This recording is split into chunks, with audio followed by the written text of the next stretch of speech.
Welcome back. Hope you all are doing well out there. So in today's video, we're going to be doing yet another clip from my Guided Mystical Experience course. And this is a little piece about integration, one of the mindsets that is really helpful to understanding what integration is and how to start integrating what you experienced. So if you've been curious about psychedelic integration, you want to know more about it, here's one of many talking points about integration that I think you're going to get some value out of. So join me. Okay, so this is a really good clip. I'm really excited to share this one with you. It's a pretty long clip, so I'm going to keep the kind of intro spiel here short. Again, this is from my course, link down below, of the Guided Mystical Experience, so you can absolutely go get the rest of this information. And this is about integration. Right? And integration, I've created a whole section in this course just on integration as part of what I see as the bigger picture of aftercare after a big psychedelic experience. And the integration section has mindset pieces and practices both. So kind of conceptual frameworks to understand how to integrate, but also practices to do to start to integrate. This is one of the mindset pieces. And this is something I think is really worth thinking about and understanding to help you begin to think about how to integrate what it is that you experienced here. So if you've been curious about psychedelic integration, this is a nice little clip to give you a little bit of a flavor of at least just a little piece off the corner of a larger conversation here. So without further ado, I hope you really enjoy this. And if you have any questions, comments, etc., please leave them down below. And if you want to check out the course, which I totally recommend you do if you're curious about this side of psychedelics, then, there should be a link down below, or you can check out my website, or you can, ask me in the comments and I'll leave a link there, what have you. Course will be available on Thinkific starting March 21st, 2024. Going is ongoing, and this will be a course that I'll be updating along the way and adding new material and probably doing a version 2 at some point, et cetera, et cetera. So, you buy it once, you'll have lifetime membership to the course, and it's just going to grow and get better. So I hope you enjoy this, and I'll talk to you guys soon. Take care. Okay, so let's talk a little bit about integration. And in particular, I want to use this video to teach you a few really important mindsets or approaches or ways of understanding integration. So this is more of a conceptual video just to give you a bit more of a sense of a framework or a set of ideas of how to look at integration.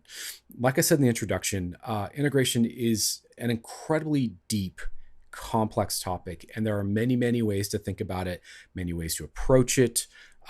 And really is very far reaching into pretty much every corner of our life and how we approach everything in our life currently moving forward. So this is no small topic, right? So I want to give you a few ways to kind of think about integration to help you start to understand how to take the experience you've been through, right? This mystical experience, ideally, or this profound experience, how to take an experience like that, like a big, profound, meaningful psychedelic experience, and plug that into the rest of your sense of self, your way of navigating life, and and how you want to construct your life moving forward, how you want to run your relationships, how you want to relate to yourself, what your sense of perhaps spirituality is now, et cetera, et cetera, et cetera. Okay, so let's start, and I'm just going to share a few broad insights in this particular video, and then in other videos we'll do more conceptual kind of drilling down into particulars or understanding perhaps the full scope of integration, et cetera, et cetera. But for now, let's just start with a few basics so that we're not overwhelming you, okay? So the first way I want you to think about integration is to think of it as upgraded homeostasis. Right. So for some of you, you'll know what I mean when I say homeostasis. For others of you, that might be a little bit of a confusing term. So let me just clarify the terms here before I explain this. So upgraded, surely you know what that means. It means improved, better, something has been upgraded, right? Homeostasis means it's essentially the ability of a system to reach a new sense of balance or stability or evenness, right? So when we're talking about upgraded homeostasis, the idea here with integration is that you've had some sort of a breakthrough, some sort of a new experience, a new vision, a new insight, a new somatic feeling in your body, a new access to different useful emotions or states or mindsets, what have you, right? You've had some sort of a new experience that was useful, meaningful, and profound. That's the upgraded part, right? So now you have a new taste of a new way of experiencing life or being or seeing or operating as a human being. And the idea with integration is we're taking that taste and we are, wanting to stabilize that. We are wanting to kind of make that homeostatic and something that continues not to just kind of be something you knew and you experienced in the past, but something that you continue to access and reference and utilize in a stable, ongoing way moving forward. So upgraded homeostasis. I hope that makes some sense here. So that's one way of looking at integration, right? Let me explain a few of ways of how that might play out, right? So one way of thinking about upgraded homeostasis and how that might play out in your life is to think of it as though, you've gotten these new insights, right? You've got these new views of reality or views of what it means to be a human being, or views of our potential, or views of, what it means to feel profound compassion or feel profound connection to life, these kinds of things, right? Hopefully, ideally. And assuming you've had these kinds of these insights, right? You've had these views, these tastes. Part of what you want to do is start to learn to think through that insight more regularly and apply it as a new filter through which you process and make sense of life, yourself, everyone around you, right? So as an example, with a mystical experience, the classic, let's say, archetypal insight is that everything is one, that everything is interconnected, that it's all one giant living intelligence that is transcendent and spiritual and whole and complete, and that everything in life is part of itself. It's a part of each other. It's mutually one, shall we say. Now, it's one thing to just kind of have a glimpse of that, or to see that and go, okay, it's all one, and it's just this weird, quirky view that you've had. It's another thing to start to think through it's all one and start to organize the way you relate to the world around you through that understanding, right? How does that impact the way you treat other people? How does that impact the way you relate to nature? How does that impact the way you relate to animals or the environment? How does that impact the way that you, relate to, let's say, fear of death, right?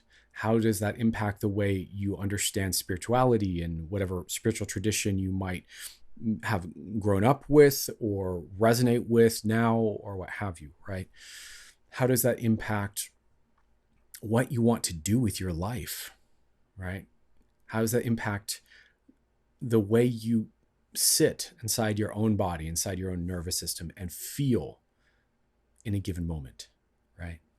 So to start to think through that, to see others, oh, I'm one with you. Oh, it's all one. I'm one with nature.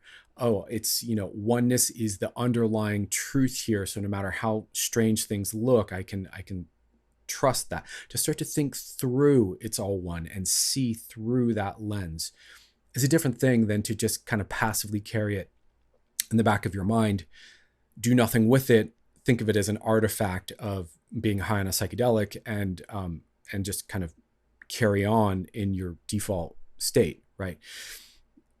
From an integration point of view, if that's what you've done, if you've taken this idea and you've had a glimpse and a taste, but you don't really know what to do with it, and you just kind of toss in the back of your mind and carry on with all the rest of the random experiences of your life that you never think about, debatably, nothing's been integrated then, right? You haven't really let that soak in. So the first way that you can start to stabilize, this upgrade is to start to think through the views, right? So another classic example here that I think would be applicable to a lot of us is we get a view that it's all love, or love is the most important thing, right? And then this, of course, places the onus on us to then think through that lens. It's all love. Love is the most important thing. And to start to relate through that lens and apply that as a behavioral thing. So this is kind of one of the first ways to start to think about upgraded homeostasis.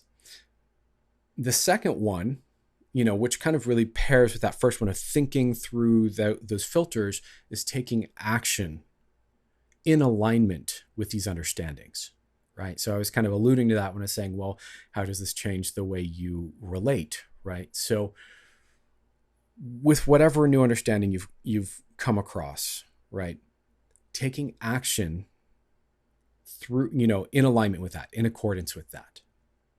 If I know that love is the most important thing in the universe, it's all one, compassion is profoundly meaningful, then to integrate that, I need to start to embody that and act in that way and express from that place in myself, to feel that feeling a little more frequently in my body, to access that memory a little more frequently in my body, and to then take action in alignment with that. So what would, compassion and love imply in terms of sets of actions as I navigate life, right? What does that kind of filter out as options for me? And, the interesting thing here, what I don't want to be in this conversation is absolutist. I think it's really important as we're discovering this and learning to give ourselves room to diverge from it and return to it, right? So what I don't want to be is absolutist, that you suddenly have to act perfectly in alignment with these highest visions for yourself or for life and to never waver from them. I think that's an overly idealistic, simplified, rigid way of understanding this. What I would recommend is that you start to apply it and you test that out. How does that feel?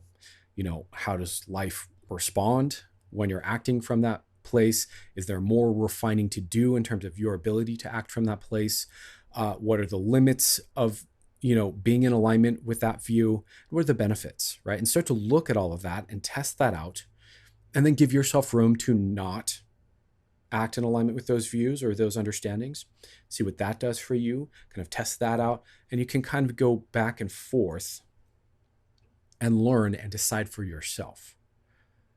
But to not try that process out at all. In other words, to have some sort of a view like compassion is the most important thing, and then to not embody it and try testing that out and living that firsthand and aligning yourself with that mentally, emotionally, physically. If you don't do that at all, then I think we could say that you're not integrating that. You simply had an insight. You simply had a view. You had a thought. No different than the feelings we have in a dream, or the moments of strange epiphany you might have in a dream, but then you wake up and you forget them and you carry on with your life. There's really no difference if you're not taking that into at least trying it out. You don't have to commit to it. You don't have to ultimately agree with that view, but I do think it's important that we embody and align ourselves and our actions in particular with that, right? So you probably already know this. This is not news. You got to think through those insights. You've got to try on those ways of behaving. That's all, I think, pretty self-evident. The other thing I want to kind of say here, the third piece, is that I think a big part of integration is, like I was just saying with this kind of coming and going, is about returning back over and over and over and either deepening your application of this understanding, refining and inquiring more into this insight that you've had, really exploring it. I don't think integration is or psychedelics as a path in general, quite frankly, I don't think is like I had a big epiphany, tra-la-la, I'm changed, now I behave in this new way, onward I go, one and done kind of experience for most people most of the time. I have seen that happen. I'm aware that that's a possibility, but I don't think that that's typically how it goes for most of us, because I don't think that's how growth goes for most of us most of the time. I think much more accurately, it's more like, you have a new view, you try on a new way of being, you work that for a while, maybe you hit some bits of misunderstanding or exceptions, or things you didn't get the responses you expected. you kind of tinker, you think about it more, you explore it more, and then maybe you return back to it. And there's this kind of continuing to work at this. And the reality is that integration of any learning is an ongoing, iterative, kind of lifelong process, to be frank here, especially with these big epiphanies, live compassion, right? Like, I don't know if you're familiar with Ram Dass, who's obviously a luminary in the psychedelic space, but up until his passing in 2019, I believe, he was essentially really leaning into this revelation of living in alignment with love and living in alignment with compassion and surrendering into that. And that was, by his, transparent shares about this, an ongoing process for the rest of his life, from something he learned from psychedelics in the 60s and the early 70s with his time with his spiritual teacher. So integration isn't just, oh, I get it, I've integrated, tra-la-la. It's a working of some really deep, profound experience and insight, and testing that and nuancing that and learning more about it and, unpacking it further. I mean, some of the experiences we have in psychedelic moments are so deep and so profound that you can spend decades reflecting on what was shown to you in that moment and unpacking that and turning that into real embodied practical wisdom. And I would say that that is a huge part of the process of integration here. So in a real basic sense, just to remind you, just to summarize here, integration, one way we could understand it is upgraded homeostasis. We're leveling up our understanding, our, something about our view or our experience, and then we're stabilizing that. How do we stabilize that? We stabilize that through thinking through the new perspectives and applying that in different areas of our life. We stabilize that through acting in alignment with these new views and trying that on at least. You don't have to keep it, you don't have to stay with it, but you got to try it on. And then we stabilize that by returning to it over and over and over throughout the years, trying it on, chewing on it from different angles, exploring it, updating it, refining it, deepening through study or other practices like meditation, for example. And through this process, we are essentially deepening and also kind of generalizing out these learnings and these wisdoms into more areas of our life. So again, this was just an introductory video to kind of give you a sense of the mindset of integration. This isn't all the ways that we could integrate and all the details about it. There's a lot to this topic. But in general, that's kind of the basics of, I think, how we can usefully think about integration. So I hope that's helpful, and I'll see you guys in the next video.